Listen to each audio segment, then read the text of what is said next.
Late last week, all eyes in the meteorological community were on the northwest Pacific Ocean as Supertyphoon Haiyan slammed into the Philippines. And lots of superlatives were flying, and for good reason.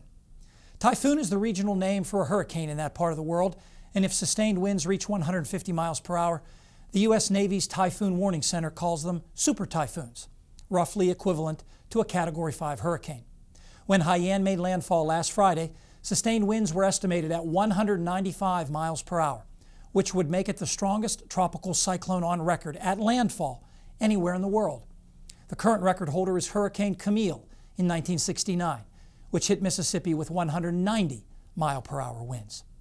Now, we may never know for sure if Haiyan was stronger than Camille because the typhoon destroyed all weather instruments in its path, including a newly installed coastal Doppler radar.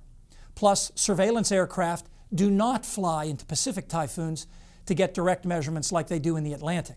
Instead, winds are estimated from satellite imagery using what's called the Dvorak technique. At its strongest, Haiyan maxed out the Dvorak intensity scale, not surprising because few storms have been as impressive from a satellite perspective. Haiyan, in many ways, a textbook tropical cyclone. Perhaps most striking was the symmetry of the very cold cloud tops surrounding the eye, seen here on this infrared image as the purple donut, indicative of towering thunderstorms, which release heat into the storm on all sides, keeping surface pressure in the center low. A wider view with a different color scheme makes the typhoon look like a huge atmospheric buzzsaw churning west towards the Philippines. Though the eye of the typhoon appears open on these infrared images, in reality the center of these very intense storms is often swarming with small swirls known as mesovortices, and that was the case with Haiyan. These small-scale features are difficult to represent in computer models, and because they interact directly with the eye wall where the strongest winds are, hurricane intensity forecasting remains very challenging.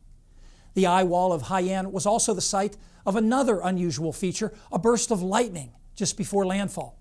Lightning strike frequency is shown here in color, measured by a lightning sensor aboard a Japanese satellite. The cause of this burst of lightning is still unknown. Though the super typhoon had little impact on the largest Philippine cities such as Manila, the eye wall passed right over Tacloban, a city of 200,000 people, bringing a tsunami-like storm surge and extreme wind damage that looks like that of a strong tornado.